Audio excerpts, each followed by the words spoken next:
Olá, o Esporte Gerais está começando. No programa de hoje você vai conhecer a falcoaria e entender como é a arte de treinar aves de rapina. Peteca, veja como este jogo pode se tornar um esporte que exige muita dedicação. No quadro Esportes Olímpicos 2016 tem o atletismo. No Em Ação, nós e parte da equipe da PUC TV participamos de uma aula de tiro com arco. A entrevista especial é com o ex-jogador de futebol Alex. Então fique ligado e não saia daí, o Esporte Gerais está no ar.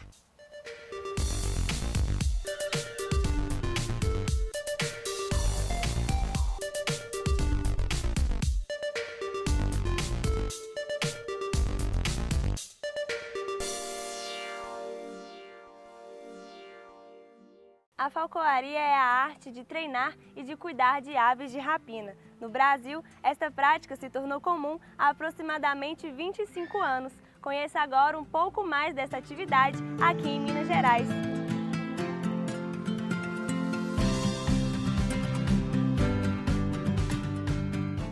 João Paulo e Tyrion se conhecem há 4 anos. Mas se você está pensando que a relação deles é só como a de um bichinho de estimação e seu dono, está muito enganado. A ave de rapina em si, ela não tem nenhum sentimento, vínculo afetivo com o dono dela, né? A gente sim, a gente cria, a gente tem um laço de amizade. O que acontece entre ave e falcoeiro nada mais é do que a cumplicidade de caça. É porque a ave entende que o falcoeiro é quem fornece o alimento na luva ou é ele que fornece situações onde ele vai ter êxito de captura. Então a relação de cooperação entre ambos, né? A cooperação envolvendo a finalidade final, que é a captura do animal. Para cada atividade, uma ave. É preciso ficar atento qual será a mais adequada. De acordo com o tipo de presa que você tem a finalidade de captura, você tem um animal correto. Quando a gente vai trabalhar, por exemplo, onde o problema é um galpão com pombos, a gente vai estar usando esse tipo de gavião. Se a gente está num lugar onde é uma área aberta, é uma plantação, a gente tem alguns problemas com aves, outros tipos de aves, nós vamos estar utilizando falcões. Se é uma presa maior, que é um problema, por exemplo, uma lebre, né, que está trazendo desequilíbrio para o local, a gente vai estar usando uma águia. Então, conforme o tamanho da presa e do problema, você tem um tipo de ave direcionada. No Brasil não existem competições oficiais, mas há 2 maneiras de praticar falcoaria. Empresa de controle de fauna, onde tem determinadas espécies que já são previamente autorizadas pelo IBAMA, como pombos, né, que são animais que trazem problemas para o ser humano.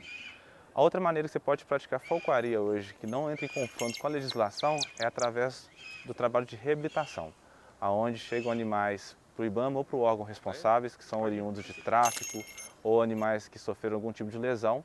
Essas aves elas são destinadas à associação. A associação ela tem um número de associados que tem capacidade técnica para poder desenvolver esse tipo de trabalho. Então, quando essas aves vêm para a mão do associado capacitado, ele faz um trabalho de condicionamento. Se é uma ave jovem, ele vai estar ensinando essa ave a caçar. Quando o animal já é um animal já velho, um animal que já teve hábitos de caça na natureza, esse animal, na verdade, só recebe um condicionamento muscular. A gente prepara ele novamente para poder fazer uma soltura no futuro e esse animal poder ser reintegrado ao meio ambiente.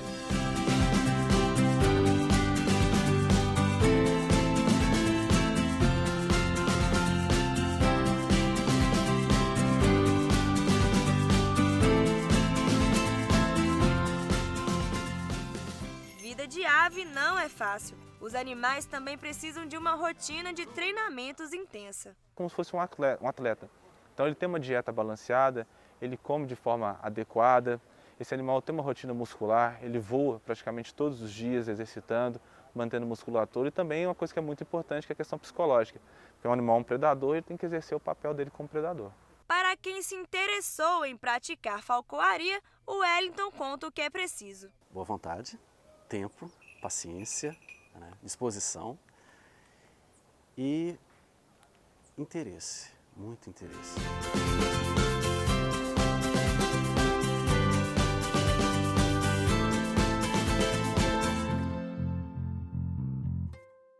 Se exercitar e competir de forma prazerosa. Essa é uma das vantagens de praticar peteca, um esporte naturalmente brasileiro que cresce cada vez mais. Lazer ou esporte? Muita gente não sabe, mas a peteca é considerada um lazer em processo de profissionalização.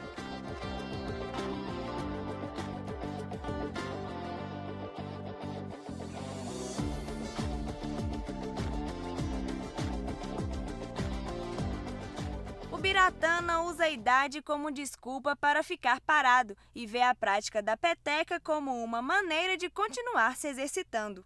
Eu jogava futebol e num clube aqui em Belo Horizonte e a idade foi chegando, eu já não dava conta de correr com os meninos.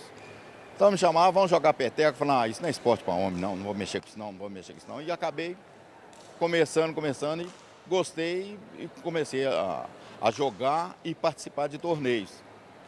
Aí chegou uma parte agora também que eu não participo mais de torneio, porque eu não tenho mais condição de correr apesar de ser por faixas etárias.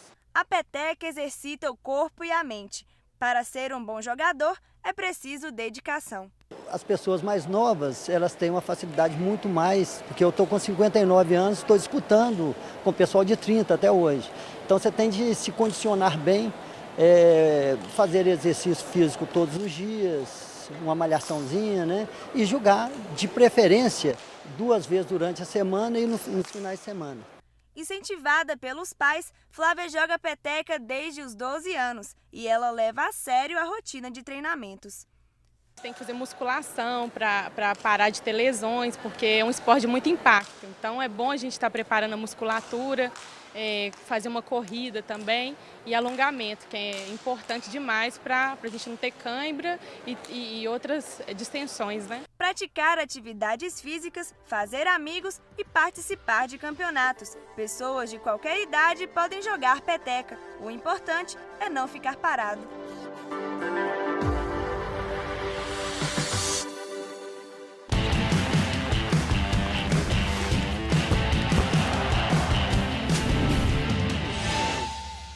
O atletismo é a modalidade olímpica mais antiga que existe. Hoje nós vamos conhecer um pouco deste esporte, que é constituído por várias modalidades e que exige ao máximo de cada atleta.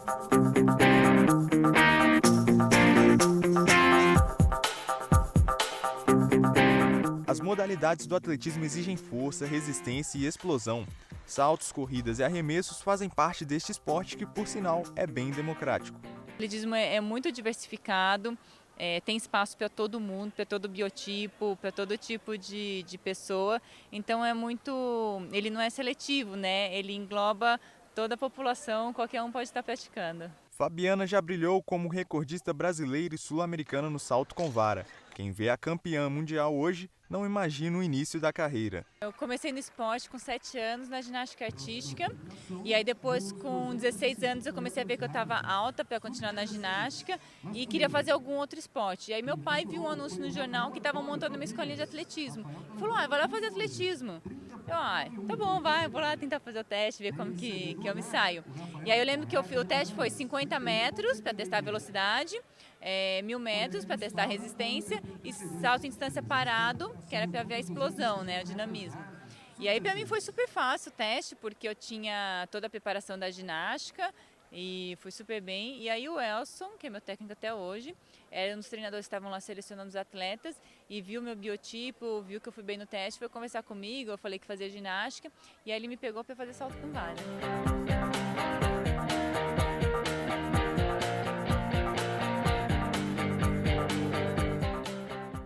Este jovem pratica o atletismo há 1 ano e sente os benefícios. Fiquei mais forte, ganhei mais resistência e um pouco mais de massa muscular e inteligência também, porque sempre fui muito atrapalhado, então ganhei um pouco mais de juízo e responsabilidade. Campeão desde cedo, ele venceu a categoria de 75 e de 250 metros rasos. O corredor já escolheu em quem se espelhar. Usain Bolt. Usain Bolt. Bom, pra mim, ele foi um cara que venceu muitas barreiras no esporte. Apesar dele ser negro, venceu o racismo no esporte, que tem muito. É um cara que não usa doping, um cara totalmente natural. É um cara que eu me espelho, que se um dia Deus quiser eu chego nele. Presente nos Jogos Olímpicos desde os tempos gregos, a modalidade carrega tradição e é cercada de expectativas. Faz parte desde da primeira Olimpíada, né, o atletismo. E com isso, acho que ao longo dos anos, o atletismo teve tempo de poder desenvolver todas as provas. O salto com vara feminino é uma prova nova ainda dentro do atletismo. E em 2000 foi a primeira Olimpíada que teve salto com vara feminino. Em 92 foi o primeiro ano que foi homologado um recorde mundial feminino. Então é uma prova nova que ainda está em desenvolvimento. As atletas estão ainda alcançando as marcas máximas, aí, os recordes do mundo que podem ser chegados, mas tem algumas provas que o limite ali, o recorde é bem forte, mas isso acho que graças a toda essa longevidade que tem o atletismo. Então teve muitos anos para o esporte se desenvolver, criar técnica e buscar essas marcas e ter essas experiências. Acho que é uma honra para os atletas, né? Competirem, os atletas do modo geral, não só do atletismo, né? Competirem em modalidades históricas. Claro, o atletismo tem muita história, né? Desde o tempo da Grécia, né? E tudo. Então, no meu caso, eu me sinto privilegiado em ter uma história nessa prova, né? Ser um bicampeão mundial nessa prova tão histórica quanto o atletismo.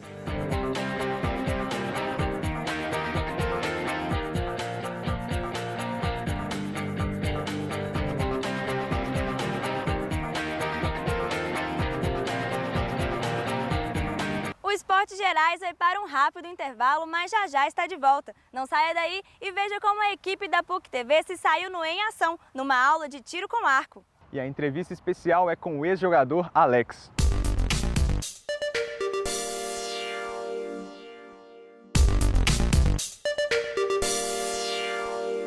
O Esporte Gerais está de volta e está competitivo. Nós convidamos parte da equipe da PUC TV e nos dividimos para praticar o tiro com arco. E aí, quem vai se dar melhor nessa?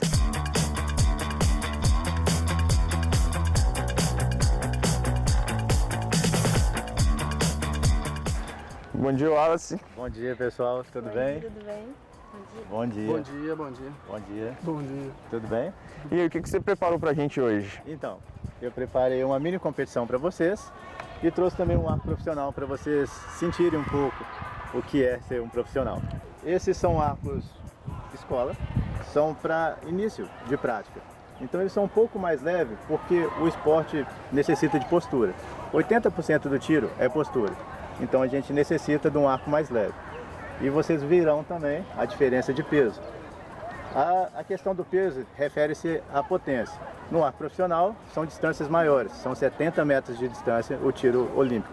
Então a gente precisa de potência para alcançar essa distância.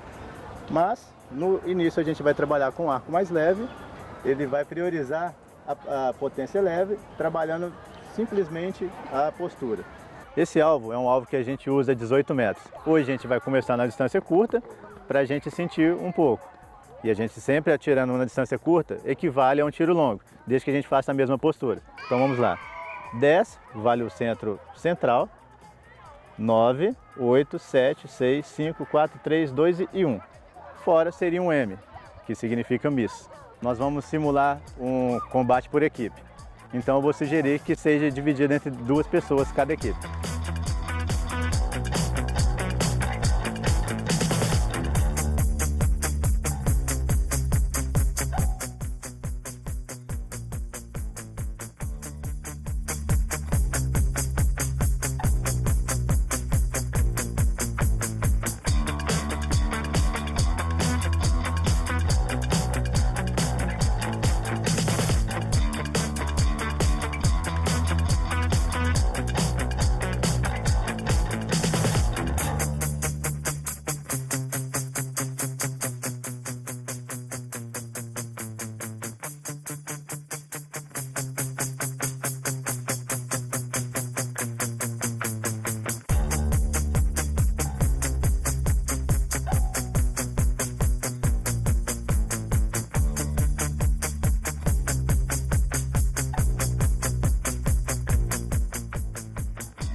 Quem ganhou foi os 2, o segundo lugar deles e vocês em terceiro. Valeu. Obrigado, Wallace. Até mais.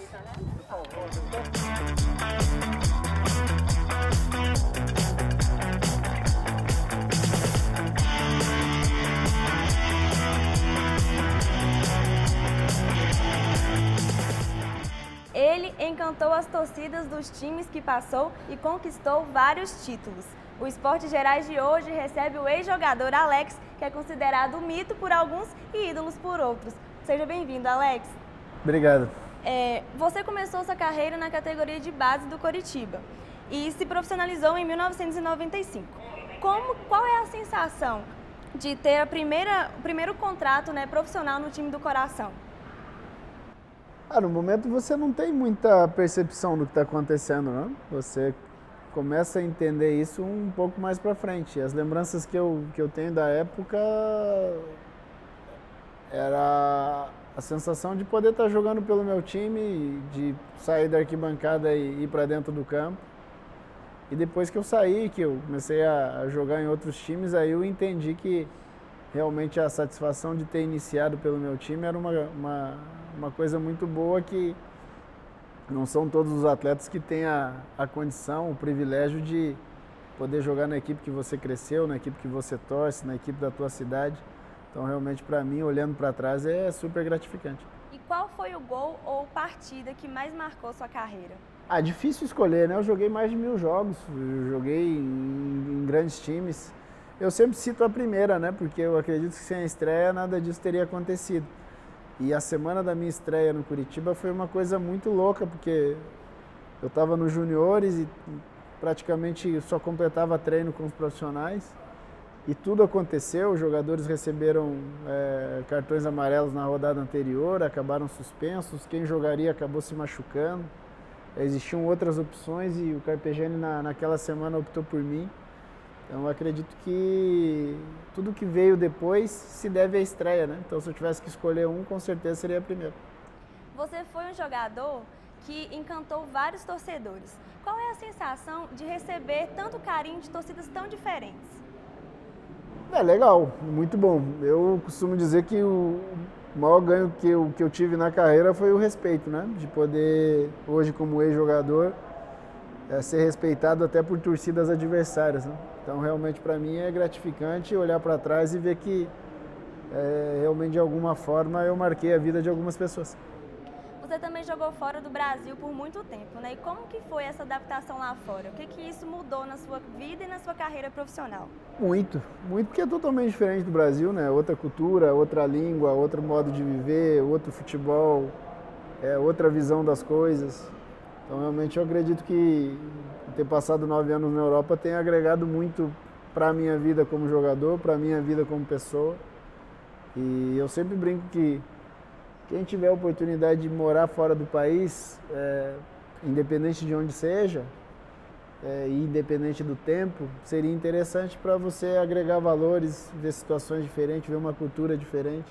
Eu acho que a gente cresce como ser humano quando tem uma oportunidade como essa. E como foi essa decisão de voltar ao Brasil depois de tanto tempo? Você já tinha algum time em mente para jogar quando você voltou para cá? Não, na verdade eu nem voltaria, né? Na verdade eu tive um atrito com um treinador na Turquia e acabou antecipando o meu retorno. Aí quando teve essa antecipação, aí eu tive que começar a imaginar algumas coisas. Eu já estava com 35 anos. E aí fiz a opção para voltar para Curitiba, para encerrar no meu time, já para organizar uma transição para a minha vida pós-futebol. E aí eu optei por voltar para o Curitiba e joguei 2 anos, acabei encerrando, e quando eu encerro a minha vida fora, ela já está organizada da maneira como eu tinha imaginado. Aqui em Belo Horizonte também teve um jogo de despedida e a torcida do Cruzeiro teve a oportunidade de rever o time que conquistou a Tríplice Coroa em campo novamente, né? Como que foi essa sensação de reencontrar o time, de reunir e encontrar também com outros ídolos da torcida celeste dentro de campo e ouvir o seu nome gritado pela torcida de novo no Mineirão? Aquela tarde foi mágica, né? Porque nós podemos reencontrar o pessoal de 2003, que a gente teve um ano realmente espetacular. E como um bônus, a gente ainda viu várias gerações do Cruzeiro, né? Jogadores que fizeram a história tão rica do Cruzeiro. Então, realmente, aquela tarde é uma tarde para ficar guardada eternamente. Eu me recordo de jogadores com mais de 70 anos, né? Eles satisfeitos, eles felizes, eles agradecidos pela lembrança. Jogadores que puderam jogar no novo Mineirão, que seja ali 2, 3 minutos, mais uma vez vestindo a camisa do Cruzeiro. Então, realmente, reencontrar os amigos de 2003, mas mais esse pessoal ainda, a história do Cruzeiro ali sendo jogada em 90 minutos, realmente é um dos momentos mais marcantes que eu tenho na minha vida relacionado ao futebol, porque foi uma tarde espetacular. Quais são os seus planos para o futuro, a partir de agora? Quando eu resolvi encerrar a carreira, eu queria ficar muito mais tempo com a minha família, né? Porque enquanto jogador de futebol, eu estava muito tempo fora de casa. E, ao mesmo tempo, poder estudar futebol de fora, tentar buscar uma formação para que um dia eu retorne para o futebol. E é o que eu tenho feito, ficado com a família, estudado, buscado me aprimorar. No meio do caminho apareceu a televisão, que é mais uma situação para agregar conhecimento também. Então, na verdade, eu estou desfrutando a vida da forma como ela vai transcorrendo, da forma como ela aparece. Mas em termos de plano, é estudar, tentar buscar uma formação para que, num momento qualquer, eu possa retornar ao futebol. Muito obrigada, Alex. Desejo muito sucesso na sua vida e nessa nova carreira profissional que você está buscando. Obrigado, agradeço, um abraço a todos. O Esporte Gerais fica por aqui. Continue ligado na nossa programação e participe também pelas redes sociais. Até a próxima. Tchau!